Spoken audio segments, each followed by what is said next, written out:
Lockdown में police नाके नाके पर मौजूद, लुटेरे दिए लूट का अंजाम। गाँव मिठौआ से सिहुनिया गांव में गए थे। हमें हमारी बुलेट का सौदा करना था क्योंकि हमें कल जाना था बम्बई। और जो व्यक्ति को हम अपनी गाड़ी बेच रहे थे उसने हमें बुलाया कि आइए सौदा जो भी है अपना ले लीजिए।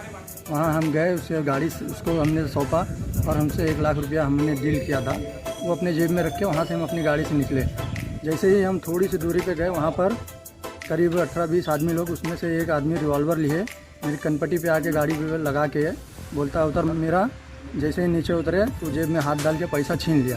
जैसे पैसा निकाला, हमने बोला हमारा पैसा दीजिए, हमारा पैसा क्यों छीन रहे। उसमें से पीछे से एक आदमी ने सलिए पे हमारे 3-4 सलियाँ मारा सर पे और कहने लगा सब माल बाबू आप ही रखोगे, लॉकडाउन चल रहा है, कुछ हमारे लिए भी ख्याल करो। और हमें मार के गिरा दिया गया नीचे। और उस बीच बचाव के लिए जब हमारे बहनों वहाँ से दौड़े तो उनके भी कमर पे मारा गया और कहने लगा उसको उठा के ले चलो फेंक दो, पैसा ले लीजिए। और पैसा लेकर सब छीन के यहाँ वहाँ अगल बगल हो गए। ग्राम सिहुनिया, थाना मिसरोली, जनपद सिद्धार्थनगर के रहने वाले साहेब अली को पुरानी रंजिश के चलते कुछ लोगों द्वारा मारा पीटा गया था। साहेब अली द्वारा दी गई तहरीर के आधार पर करम हुसैन, अब्दुल कलाम इत्यादि 10 लोगों के खिलाफ मुकदमा दर्ज किया गया है और अन्य विधिक कार्रवाई की जा रही है। मजबूर साहेब अली को डॉक्टरी परीक्षण हेतु सिद्धार्थनगर भेज दिया गया है।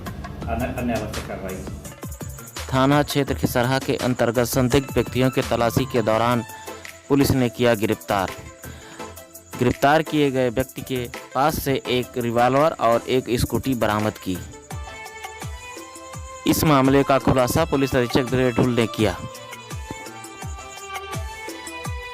ये विगत रात में थाना खिसरा क्षेत्र में चेकिंग के दौरान एक संदिग्ध व्यक्ति को पुलिस द्वारा हिरासत में लिया गया, जिनकी जामा तलाशी करने पर उनके पास से लाइसेंसी रिवॉल्वर फैक्ट्री मेड बरामद हुआ। इसका बाद में जांच में वो लखनऊ से चोरी पाया गया। इसके अतिरिक्त जिस स्कूटी पे वो सवार थे वह स्कूटी भी लखनऊ से 2014 में चोरी की गई थी। इस प्रकार उनके पास से एक लाइसेंसी रिवॉल्वर और एक चोरी की स्कूटी, ये दोनों बरामद हुए। जो अभियुक्त है अमरजीत, ये थाना केसरा का हिस्ट्री शीटर है और इसके ऊपर पहले से चोरी के दर्जनों मुकदमे हैं। इस जनपद में इनकी कोई आपराधिक इतिहास नहीं है, किंतु लखनऊ और बाकी जनपदों में इनके ऊपर चोरी के काफ़ी मुकदमे हैं। इनके द्वारा पूछताछ में कई मुकदमों में अपनी संलिप्तता के संबंध में जानकारी दी गई है। इसको आगे डेवलप किया जा रहा है और संबंधित जनपद के साथ सूचना का आदान प्रदान करके चीज़ें और आगे स्पष्ट होता है। टीम ने इसको गिरफ्तार किया है, उसको मेरे द्वारा 5000 रुपये नकद पुरस्कार दिया गया है। गाय और बछड़े हाशिए पर, गौ रक्षक सो रहे कुंभकर्णी नीत।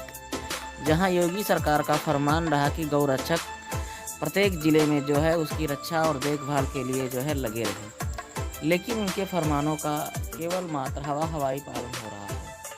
और बीते दिनों जो है अभी पुलिस के हाथ लगा जो है गौ का मांस।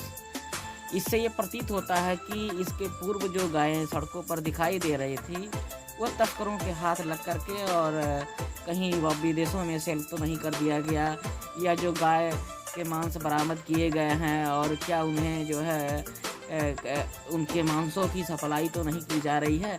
इस पर एक बहुत बड़ा प्रश्न उठ रहा है योगी सरकार में। 20 जुलाई को थाना कपिल वस्तु क्षेत्र अंतर्गत प्रतिबंधित पशु के अवशेष मिले।